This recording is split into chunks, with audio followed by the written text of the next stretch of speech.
like months before the event was like, hey Dom, you coming to Ben Jam? And I'm like, yeah, sure, let's go. He's like, if you're coming, you're gonna do a con gainer off this horse. And I'm like, you know I'm down.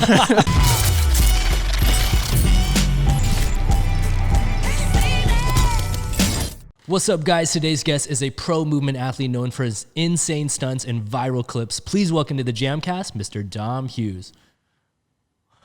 What's up, dog? How are you? Dude, I'm doing great. How's it going with you? Dude, I'm stoked we can make this happen. You're like the last of the house to finally make it on the JAMCast. Dude, we've been talking about it for over like 2 years now. Yeah, almost a year. So, yeah, at least a year. Something. Which is kind of crazy. And like just along the lines of the house, you guys just most recently just moved out of the iconic, crazy house over in Riverside you guys were all living in. It's a sad day, yeah. But we're hopefully moving to something bigger and better, so we'll see. Okay. And dude, I got to ask, did you guys ever get in trouble by any of the neighbors or by the police? No, not even once. That is crazy. Yeah. I don't know how that's possible. Dude, I have no idea how that happened. Were your neighbors like super chill? Because you guys were doing insane stuff from jumping off the roofs. Like you guys were in the middle of the street on the front yard. Like yeah, a few times our neighbors got mad because our grass got really long. But that's it. That's what they got mad about. They think that's going to affect the property value. Yeah. More than some guys lighting themselves on fire. Yeah. Somehow none of the neighbors, they were actually pretty chill. So, and we were like on the corner of like a cul-de-sac area. Okay, that makes sense. We only had like 2 neighbors technically. I heard a rumor too that like the owner like followed some of you guys like Z on Instagram and stuff, and you still never got in trouble. No, she liked it. She liked watching it, I guess. That's so funny. I don't know who it was. Maybe Eric told me like the only time they complained was when you guys had a couch on the roof. Yeah, and that wasn't even the owner. That was the homeowners association. Yeah, dude, you guys lived in a place with the homeowners association and didn't get kicked out. Nope. That's crazy. Nope. They just got mad because there was a couch on the roof. That is absolutely insane, man. I honestly can't believe that. I can't believe the cops never got called. And dude, me either, man. It was nuts. There were multiple times where we were like, maybe we should quiet down. But Lizzie was like, nah, dude, neighbors are chill, man. Don't need to worry about it. That is a dream come true for you guys. That's wild, man. Yeah. And like how many guys, you guys are looking into a new house right now, right? Is that going to be in the LA area or are you guys moving out of town? I mean, ideally we'd like to be closer to LA because Riverside is like an hour to hour and a half away. Okay. So ideally, yeah, we want to be like 30 minutes out or something like that. We'll see. Okay. And dude, the question that I have, because I've actually brought this up to you before is, and we'll touch on it briefly, is are you going to have a bedroom in the house? Yes. This time, yes. I'm moving up. I'm excited. I haven't had a bedroom in over 2 years. The come up is real. Yeah. And along the lines of that, for those that have no idea what we're talking about, I've actually like hit you up about this before because I have this fascination with converted vans and van life and stuff like that. And you actually lived in a van for how long? Well, let's see. If we don't count the time that like I've been spending at people's houses, I guess like a year in total, just in the van all by myself. But I've been bouncing around like New Mexico, Colorado, stuff like that. So, when I stay at those people's houses, I will sleep inside probably. That is so crazy, man. And what was it that inspired you to do it? Was it just like the price reasoning behind it, like to have affordable housing, or was it just the ability to just like locate to different places at any given time? Yeah, I mean, I had this idea since I was like 19 is when I actually bought the van, and I'm 23 now. Dope. So I bought the van when I was 19. It's a very Oregon thing because that's where I'm from. But a lot of people in Oregon have vans. My dad had a few vans. My friend's dad that helped me build it had a few vans. No way. And so it was just something that was kind of always on my radar. And so eventually I was like, fuck it, let's go. Damn. And I know like you put out like, I think your first video on YouTube was actually like a video about living in a van as a pro freerunner and stuff like that. It was indeed. And so for those that like haven't seen that video, we'll probably put a clip like on the screen. Like what is exactly inside of your van that allows you to live in there? Everything except the bathroom. Okay. I refuse to put a bathroom in there. I could have, but like, no, I'm gonna just save that for other places. But no, it has a smart cooler. So you plug it in and it's energy efficient. And so that'll keep my food fresh. And then it also has a stove top, like 2 burners and an oven. Electric or gas powered? Gas. No yeah, crap. Just propane. Okay. Just runs off those tiny little. Oh yeah, like the camping type. Okay, yeah. Okay. So I just have like 4 of those. I've only ever gone through 1. No way. Yeah, it's pretty efficient. And then I also have my bed, which folds up in the back, where all my storage is. Okay. And then it has like my clothes, all that kind of stuff. Has cabinets and all the fun things. And then it has 2 deep cycle, like car type batteries in the back that if I'm like traveling on the road, the car alternator will charge it. Okay. But if I'm not and I'm just posted up at someone's house, I can just take it inside and plug it in overnight, and then Dope. And how long does that stay powered? Because like you don't have solar, right? You're just running off those batteries. Yeah, I would like to have solar, but that's expensive. Totally. But no, one battery if I'm not using my Xbox and TV. Oh, so you have a TV and Xbox? No way. Yeah. That's sick. Okay. If I use my Xbox TV and the cooler, it'll probably last like 2 days. But if I'm just using the cooler, it'll last like 4 or 5 days. That's still pretty good. Yeah. Like I didn't expect it to go like 2 days off grid like that. Yeah, and I have 2 batteries, so Okay. 10 days if I'm just using the cooler, like out camping or something. Have like you that. ever run out of power? Oh yeah, plenty of times. I've had to replace my car battery itself because there's been times where both my deep cycle batteries are dead, and so I just try to run it off the car battery. Okay. But car batteries aren't meant to be drained all the way, so Yeah. over time it just kind of kills the battery. So I've probably bought like 5 batteries for my car. No way. And I've always wondered, like, I've had one other guest on the JAMCast talk about how he lived in van, Sam Kojo Plumber, who runs Kojo's Trick Lab. I talked to him a lot before he got his van. His van He's got a is sick. converted van. So, like, have you ever had issues with people like trying to break in or like while you're in there sleeping and stuff? No, and I even lived at Venice or like on Venice for like 3 months. Dang. No issues at all. People would like, one time in Oregon, I parked at a Walmart and I got woken up at like 3 a.m. because some lady wanted some drugs. And I was like, what are you doing? But Oregon is very high homeless population. So That is wild, man. And just touching on that right now, what city are you originally from in Oregon? born and raised in Eugene. Oh, okay. Yep. And that's where I moved from a little over a year ago.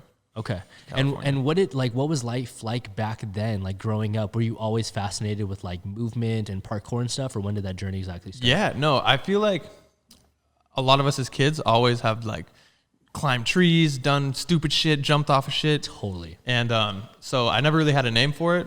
And like I could backflip for a while, but then eventually I found out it was like an actual sport, like watching the Power Rangers and stuff, found out like this is actually a real thing that people do.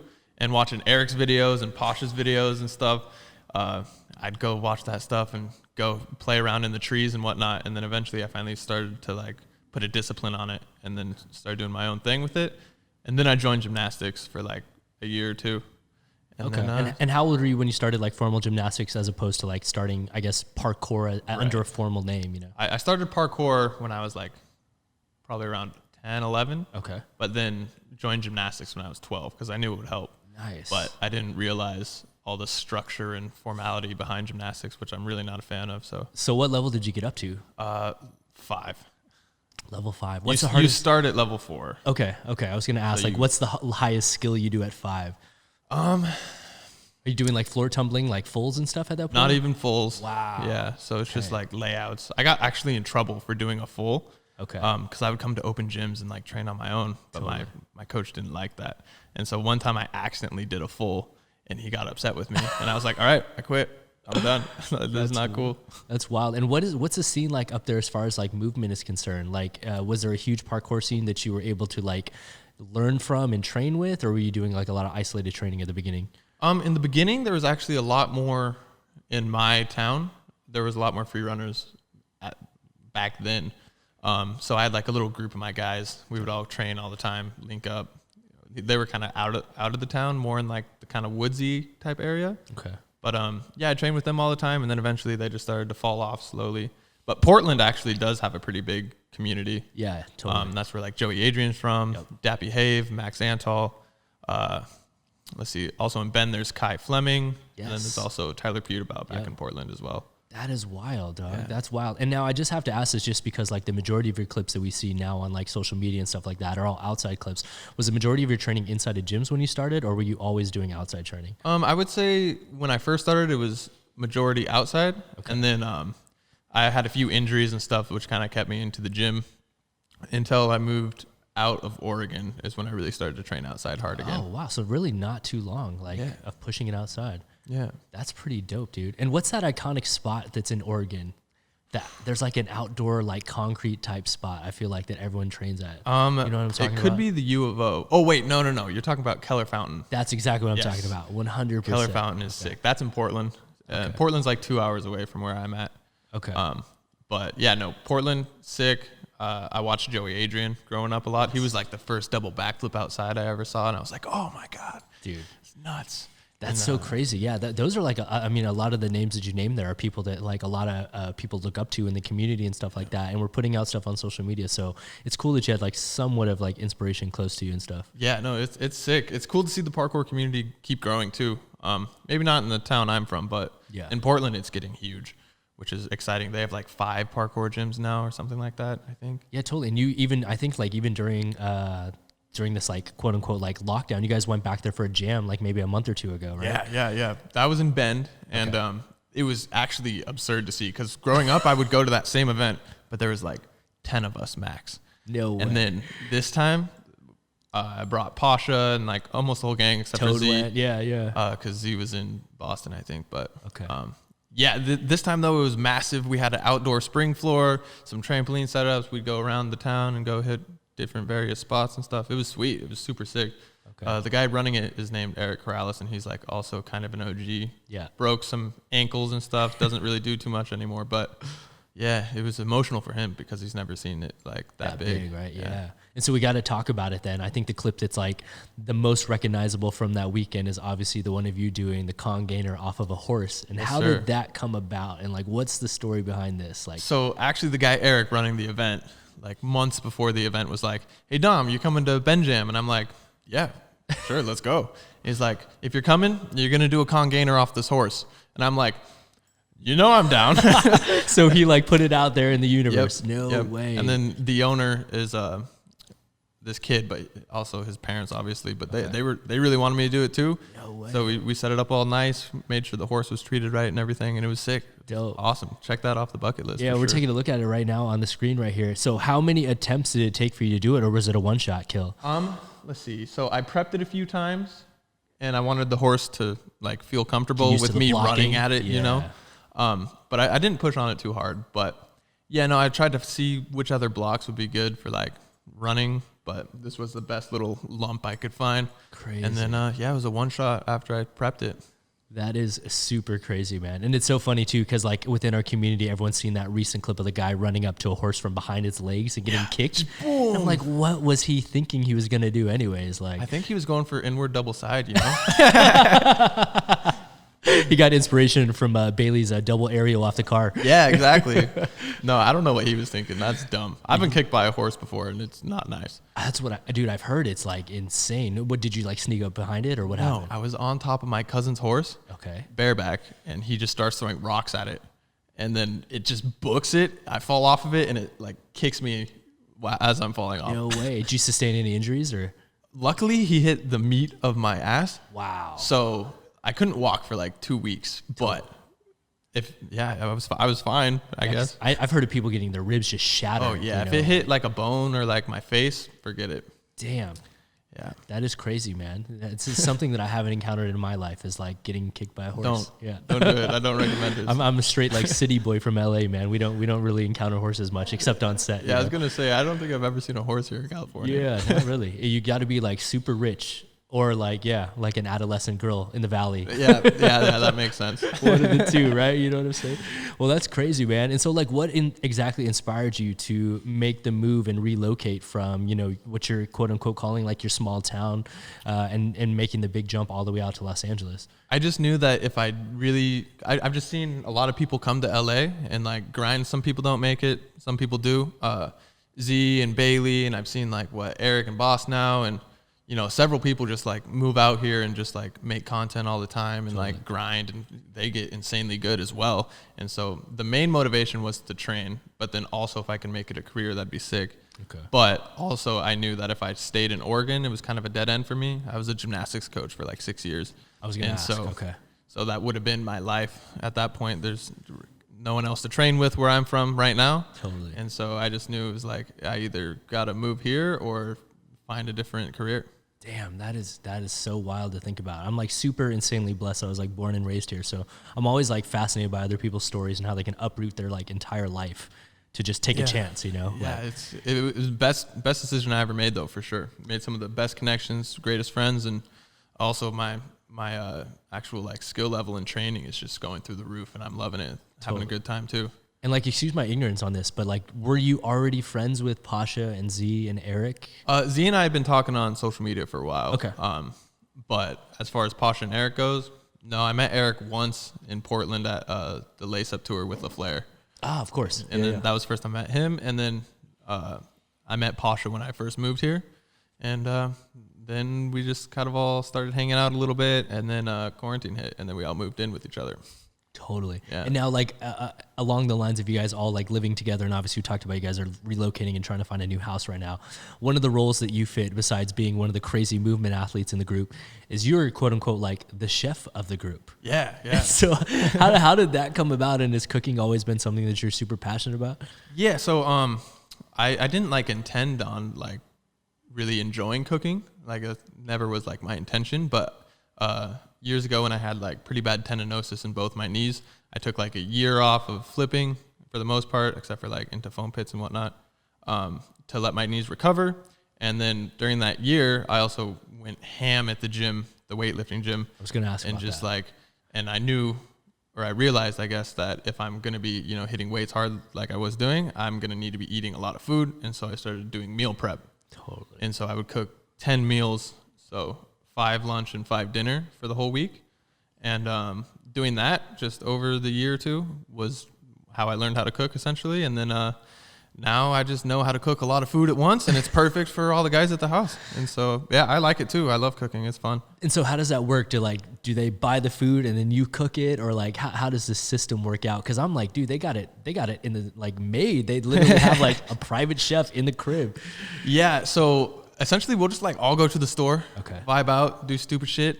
And then we'll also buy food at the same time. Okay. And then, like I said, like essentially like my meal prep is basically what I do for like a night of cooking for all of us. Cause it's enough food. That amount of steaks. Literally the same amount of food. Okay. So it works out perfectly. I just buy the same stuff I used to, and then we just split the money, and then call it a day. Okay, that's super dope. And now you kind of just like alluded to it too, but like I know at one point like you were, for lack of a better term, like really focused and dedicated on like quote unquote like bodybuilding. Yes. Like not with the intention of competing necessarily, right? But were you doing it just to build strength, or were you doing it for aesthetic reasons? Like what was the fundamental reason behind it all? The main reason was I needed to get energy out because I couldn't flip. Okay. And then it kind of turned into, I'm getting like kind of strong now. And then I started like seeing the translation in my actual free running. And so I started to like get a lot of powerful moves, really low tricks, you could say. And then I started really liking that sort of movement. And then the aesthetics is just a bonus, honestly. Totally. Yeah. And so do you still lift in like your current life schedule right now, or like are you still consistent on it? So for the past 2 years that I've been in the van, I haven't really been lifting weights, but I've been working out, mainly calisthenics. Yeah. On and off, there'll be spurts where I'm mainly just doing free running, but then I might have a few like little ankle issues or like a little back issue or knee issue, and then I'll take it easy on the free running and go a little harder on the working out. Okay. But we just got a gym membership because gyms are starting to open back up, and so I'm excited. Worked out like the past week or two. Yeah. And I'm feeling pretty sore, but it's good. Good. I've been seeing you put in the Instagram stories with Z and stuff like that. Yeah. We found this dope gym over near our place, which has like a cinema inside with treadmills and bikes and stuff. So bananas. It has all the crazy stuff. I mean, what's crazy to me though is that like you've actually seen like the incremental gains and the effect that it has upon your training, and like I have too when I've like cycled through like weight cycles and stuff. But like Z is someone that's like never lifted before, so I'm like super interested to see if he gets even crazier. He's gonna do some crazy stuff. Yeah, imagine. Handstand double gainer. It's time, right? We've talked about that on his episode a long time ago. Oh man, yeah. If Z maybe I should stop working out with him. I know. I think he's gonna be overpowered. He's just gonna surpass all you guys. Yeah, it's not gonna be does fair. Eric Mukamechin go lift with you guys too? Yes. Yeah. Okay. Eric is an even heavier lifter than I am. Wow. Yeah. Okay. He's I can believe that as well though. Yeah. Yeah, Russian strength. Russian strength for sure. Russian strength and Russian stubbornness. He's just insane. He looks like a murderer when you go to the gym with him. He's just... He probably looks like One Punch Man. Yeah, kind of. If One Punch Man had a little more hair. Yeah, exactly. That is super epic, man. That's cool. And then like one of the things you kind of just mentioned too when we were talking about it was like when you started lifting weights, you started being able to pull off moves a little easier than you could before, and you kind of started getting into this like low level flip type stuff. And for people that don't know what we're talking about, we're not talking about like low skill level. We're talking about taking moves that are normally done on higher surfaces where you have more hang time and air time, and you started translating it to the ground. I think one of the first clips that we saw was like a low cast that you did at like a jam in like 2017 or something like that. That was my first viral video of mine. Okay. And that was at, we call it Tit Jam. And it's in Colorado. It's like a breast cancer fundraiser. It was sick. My favorite event, not happening anymore. But this is like really when I realized that like all the strength training can actually translate really nicely into free running. I didn't plan on doing that. It's just my friends were like, oh yeah, Dom, but you can't cast that. And I'm like, do it. And then they're like, but you can't cast that. I do it. And they're like, oh yeah, what about this stupid low one? I'm like, maybe. Wow. And then it was just a thing from then on. And so like, how did you get into like, did you get to set a timer for this, or did you just have to rip it the first time because you're just outside on grass, right? I mean, I was doing like a lot of like little higher ones, you know, waist height. Almost like the blocks in the gym. Yeah. Okay. And then I just like kind of did, you know, not on purpose, but a little lower and lower and lower. And eventually it was like, I think I can make it over my head. Dang. And if you can make it over your head, you're fine. Also, I mean, if it's that low, even if you do land on your head, it's not going to be too bad. I mean, I guess so. I'm trying not to land on my head ever. Yeah, I mean, so. I don't recommend it. But, you know, necking from 1 foot versus necking from 12 feet, a little different. And how high is that, like, in relation? Like, is that, like, up to, like, your shins? Like, what do you think that is, height-wise? Like, dang, so middle of your shin. So definitely under 2 feet. Because, like, the blocks at the gym, when you put them on their side, is 2 feet. Okay. So lower than that for sure. Yeah, definitely lower than that. That is ridiculous, dog. Yeah. That is pretty ridiculous. That one was nuts. And now, like, along the lines of that, you said it kind of was like your first viral clip, I guess. Yeah. Like, and what was that? Like, just on Instagram? Was that the only platform you were posting on back then? Yes. And that was like before I even really posted much on Instagram. I've never been a big social media type guy, but you know, realizing that is kind of one of the only ways to make money doing the sport, realized I should get into it. And that was one of the first few things I started to post. And it's so funny you say that because like when I like prep for these episodes, I usually like scroll through people's Instagrams and YouTubes and try to find like a banger here and there. Yeah. Like I swear if Connor like pulls up that list right now, that shit is like a laundry list of clips right now where like I was like, oh, that's a banger, that's a banger, that's a banger, that's a banger. Thanks, I'm like, man. Yo, it's all crazy, man. Yeah, you should like literally you should see other people's lists. It's like very distinct from like, okay, this was a milestone, this was. But like on yours, I literally have a section there that just says like random crazy tricks, weird moves. Like, yeah, like I have a wide variety of movement that I like to do. So, you know, if say like, you know, my shoulder's not feeling too good, I can do some tricking. But say my legs aren't feeling too good, I'll do some bars. Or just if I'm feeling great, I'll do a mixture of all of it. So okay, have like a good variety of things to pick from when, you know, some body parts aren't working right. I know, and most recently, I think the one that you like quote unquote like checked off the list would be seated backflip. Yeah, that one was great. I didn't even expect it at all. My body's been kind of wrecked lately, and we just went to the first gym session in like the longest time, and then I saw Tanner doing some crazy stuff. He was trying to do like seated Arabian to seated backflip, and I was like, in a combo. Yeah. I'm like, what the hell? Let me just try a seated backflip, and it worked out pretty well. No way. And that was your first time trying it? I mean, I've like looked at it before, but I've never really like tried it. Okay. And yeah, it seemed to work out pretty well. That is wild. And then one of the moves that I saw you do that I was actually there for in person that just like blew my mind away was when you did one arm cast on both sides at Jam. Yeah, that one was sick. That one arm tricks are one of my favorite things. I don't know why. I just like arm tricks first of all, and then just to, you know, take one away is just so dope. So yeah, that one was sick. It takes a lot of grip strength mainly. Yeah, no crap, dude. Yeah. And so like, did you train that into a pit before, or what like made you realize you could do it? Like, I don't even know. I was just vibing out at Jam, and then started swinging around on one arm, and I was like, wait a second, I can do this. Did it onto a mat, took the mat away, did it, and I was like, what about both arms? Yes, boom, dude. Boom. That just happened. And so like, how do you stay stable on that? Because like in my opinion, I think the hardest thing for me would be being able to like stay straight, because obviously your weight's like loaded on one side. Yeah, I had to swing sideways in the front, so that on the back swing I was straighter. No way. Yeah, it was a very weird technique, but it seemed to work all right, I guess. That is crazy, dog. That's super crazy. Yeah. And no, I know like on some of these moves, you're able to like combo them into moves like double back at the end of them and stuff like that. Yeah. Which is where I like the whole combining the combo, different movements is sick. And so were you self-trained on that then, since you stopped at level 5 in gymnastics? Yeah. Okay. Like I said, I only got to like full in gymnastics. I learned giants and stuff on the bar. But yeah, everything else I just kind of ended up teaching myself, but also coaching like, you know, coaching actually teaches you a lot. Totally. And so, you know, me being a coach for 6 years while also training free running, I was like teaching these kids, but also learning from these kids. And so it was a really awesome, like give and take kind of like life lesson, which is sweet. Yeah, that makes a lot of sense. I guess when you do have to like teach someone, you have to break it down and have a full understanding of stuff. You know? I think that's honestly what probably helped my training the most. Okay. Yeah. And at this point, like, how do you find inspiration for new moves or new things for yourself to try? Because you're kind of at that, like, I've had this talk with like Z before and stuff when I was like, what moves are left to do? You're almost at this like threshold where the moves that you're going to attempt next are pretty sketchy, or for lack of a better term, like you could get totally fucked up trying them. So how do you find inspiration for your moves at this point? And do you ever get nervous before you're trying them? Yes, that's been something I've always tried to work on is, my like confidence in the tricks. It's been getting a lot better since hanging out with all these crazy fucking dudes. Totally. But, yeah, so my confidence is getting a little higher for sure. And so I'm able to like, you know, calm down a little more, be a little more composed before I send these more dangerous things. But, let's see. Yeah. At the same time though, like, you know, I try not to, like, I have a few tricks that I obviously have planned that I would really like to hit someday. Yeah. But I know that I need certain things to be worked on before I can just like try those so I don't get hurt. But other than that, I like to like, if I'm going to like a session or going out to train, I don't like to make any plans.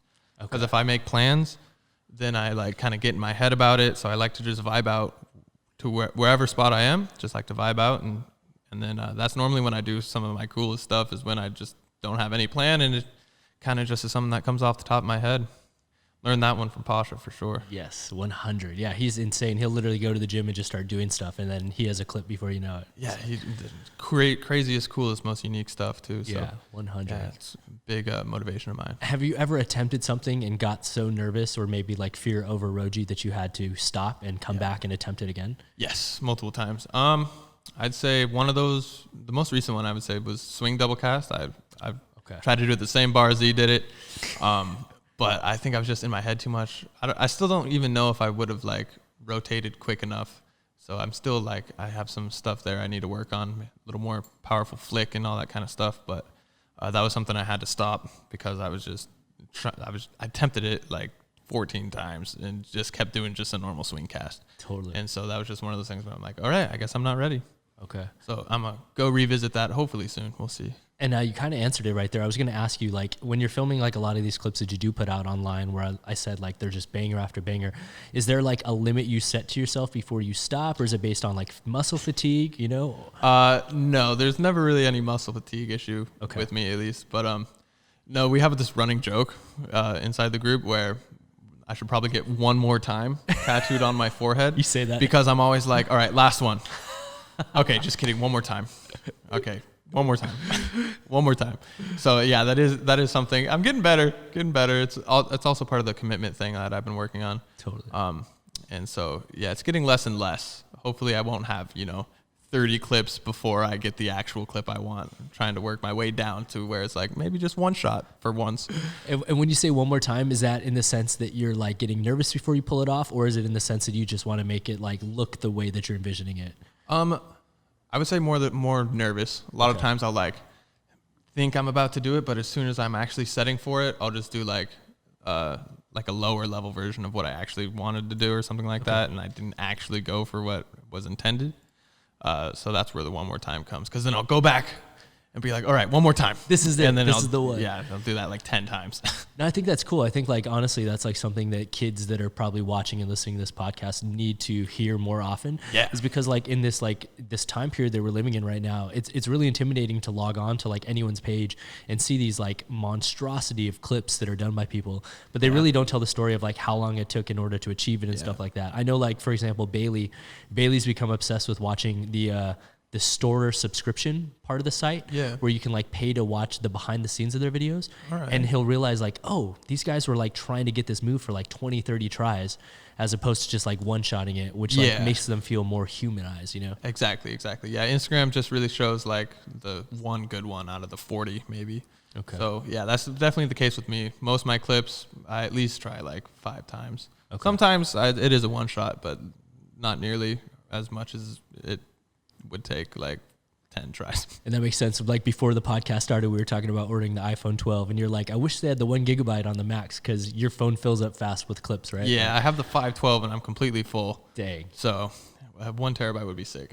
And do you like save all of your clips once they're posted, or like do you like wipe them out and stuff and start fresh? No, I like to save them all because I don't know. I feel like we're like kind of the first generation that like when we're 80 years old, we're going to be able to look at everything in HD, you know, all the stuff in HD. And I'd like to save, honestly, everything. You know, I'll probably be a bored 80-year-old since I won't be able to flip. So it'd be sick to be able to like go through literally everything just to see all the stuff that I've recorded in my life. It'd be sick.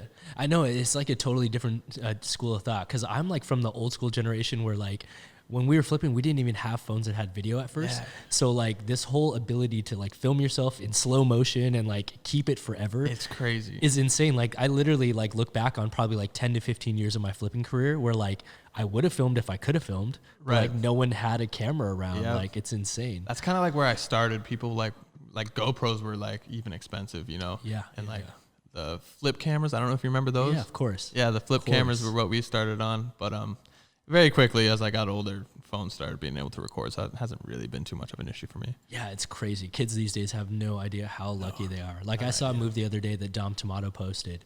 And I was like, I used to do that move all the time. Like I just don't know if I have it on camera. Yeah. And then I found it, and dude, like it is so archaic looking that when I post it, people are gonna realize like, oh, that really was like 10 years ago because that quality is shit. You know, it looks like it was recorded on a potato. Exactly, bro. Yeah. So I can't wait. Like what move was that? It was he did the 360 front on flat. Ooh. Yeah. And so like that used to be one of my favorite moves, and I found an old clip of me doing it at the original White Lotus. So. You can also tell the date because it's at White Lotus, so it's like hilarious. Yeah. That's awesome. I need to see that clip. I'll put that out there for all you guys to see. Sick. Yeah. When I had younger knees before the surgeries, you know. Oh man, yeah. And knees are an issue. Yeah. With that being said, I was going to ask you, like, how is your body holding up with all the impacts and stuff that you take? So, like I said, I like to normally do like a lot of like not too high, like as far as like the level of the thing I'm doing the trick off of. Yeah. I'm trying to get better. My knees aren't the best, but you know, I haven't had any major surgeries. I tore my MCL, not completely, like twice, but it's completely healed now. Other than that, just had a few little bits of tendonitis and like a lower back issue. But I normally spend a lot of time on recovery. I haven't been doing that as much lately, but I used to like stretch 4 days a week for like 2-3 hours a night. I was going to ask that because some of your clips, they do rely upon like a little bit of flexibility. Yes. Like some of your clips, like when you do like back handspring helicoptero and stuff, like you can't do that if you're stiff. You know what I'm saying? So yeah, how flexible are you? Can you do the splits or like? So my upper body is decently flexible, like my back and my shoulders. My legs my pike is good, so I can like touch my toes. So easy, yeah. But my splits suck. I'm gonna be honest. So hips this way. My hips are terrible. Okay. So your hamstrings and back though are pretty decent. Yeah. Don't know why. That helps for tucking though, which would make some sense. Yeah. But as far as like kicks and all that kind of, you know, hip type stuff, like I've pulled my groin so many times just because like my hips are so tight, and it's annoying. But I would like to work on it a little more. But it's just an ongoing issue of mine, at least. Hell yeah. Now, of all the things that you've attempted and landed, is there one that you're the most proud of, or one that was like a super big milestone? Probably one of my favorite things I've done, which I've still only done once, is swing cast regrab on the bar. No way, swing cast regrab. Yeah, so I would like to get that one outside because it was in a gym over a pit, but it doesn't matter because you're catching the bar again. Yeah, I haven't seen that. I was thinking like I haven't seen that one. Yeah, that's kind of an older one for sure, but that's one of my favorites. Because it's a blind catch. You can't really see the bar when you catch it, so it's just kind of up to luck. I don't know if that's going to be something I could ever get consistent. It's almost like that. I've seen tons of people do that one bar trick where it's like you skin the cat and recatch and stuff like that. But I've never seen a full cast regrab. That's crazy. Yeah, just swing cast, regrab. It was tough. That's wild. And now, I asked Z this question too, and like if it puts too much pressure on you, you don't have to answer it publicly.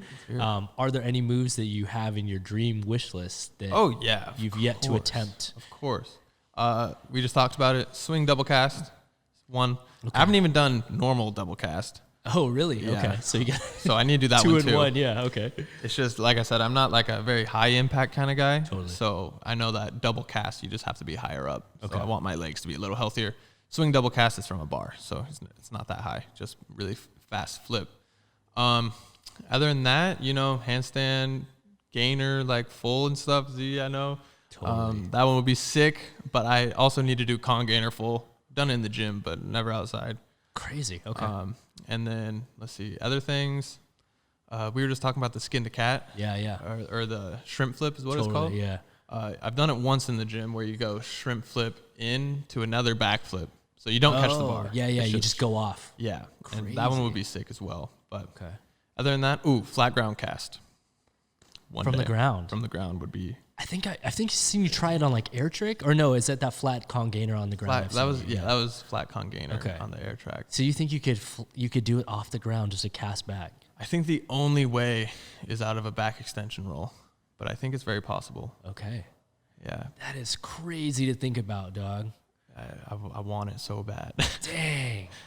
Yeah, that's insane. I'm like trying to think of like the mechanics and the physics behind it. It seems possible. Yeah. It just seems like deadly on all the learning curve of trying that. Like, yeah, it's just there's a few different ways you could go about it, but any way you look at it, it's sketch. Yeah, that's pretty crazy. I guess out of a back central, you can maybe try it on like into a pit or something like that. Like, Yeah, I've tried it onto a mat and I landed like hands and feet, like on a mat in the pit. Yeah, But every time I like try to even think about it, just flat on floor, because you can't put a mat on floor, then you're casting up. Totally. So every time I even think about it, it doesn't feel right. So I just need to work it a little more. Luckily, the gyms are starting to open back up. Yes, So yes. that's exciting. And now with like all this accumulation of moves and stuff like that, do you think competition is something that you'll ever get into, or are you not into that form of movement? It's just not like my type of training style. I'm not really a lines kind of guy.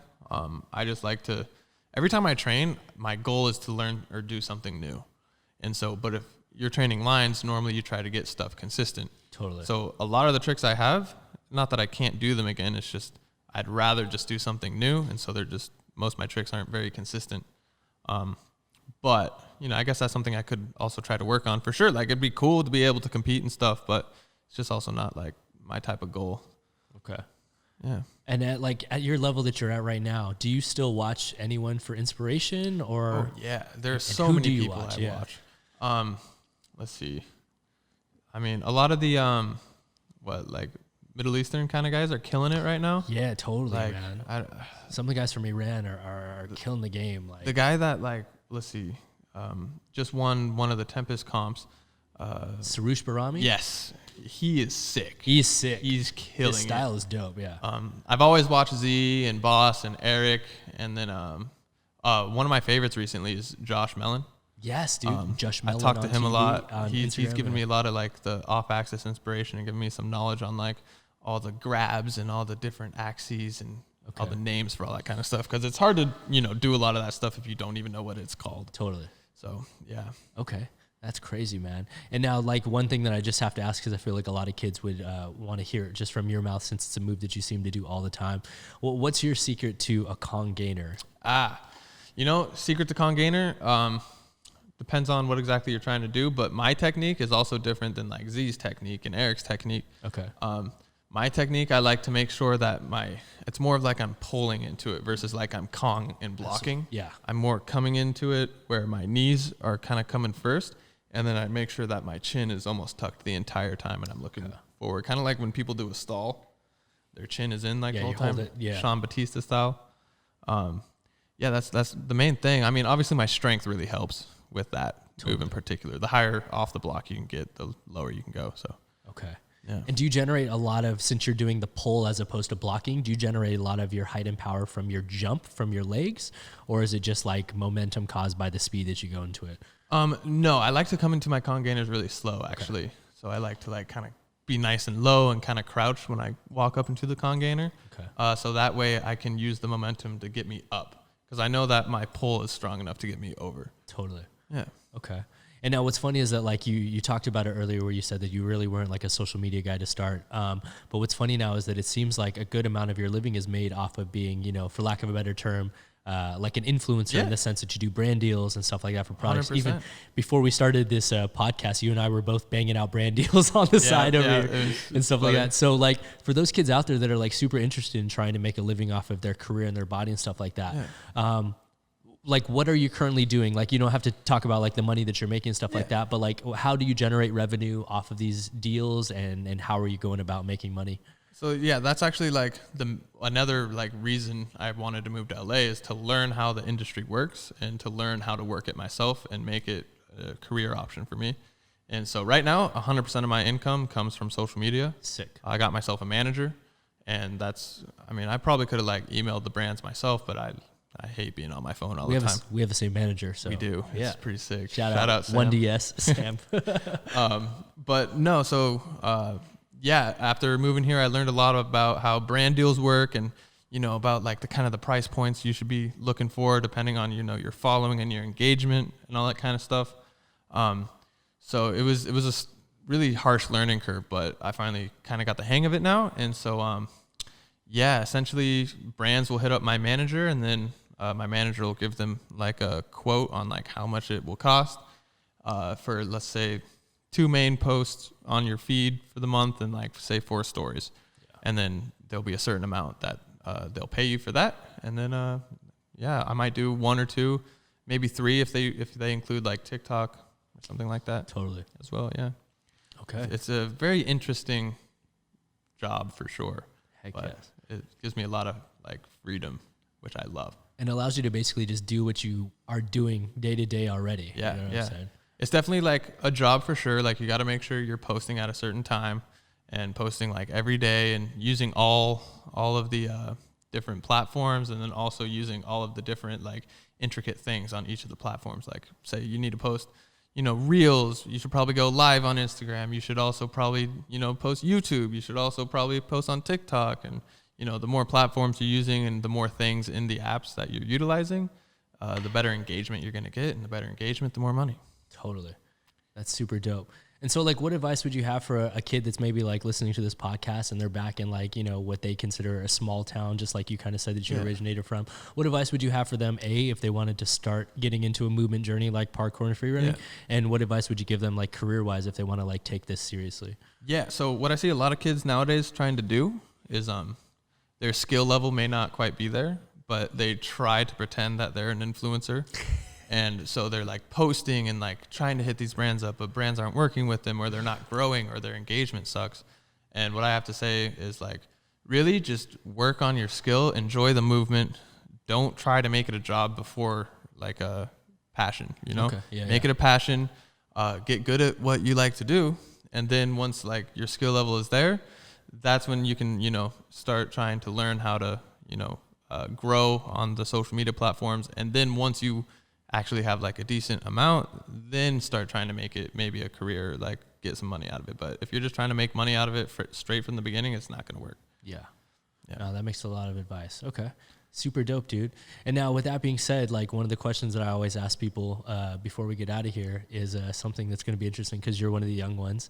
So where do you see yourself 5 years from now? And then where do you see yourself 10 years from now? Oh man, these are some great questions.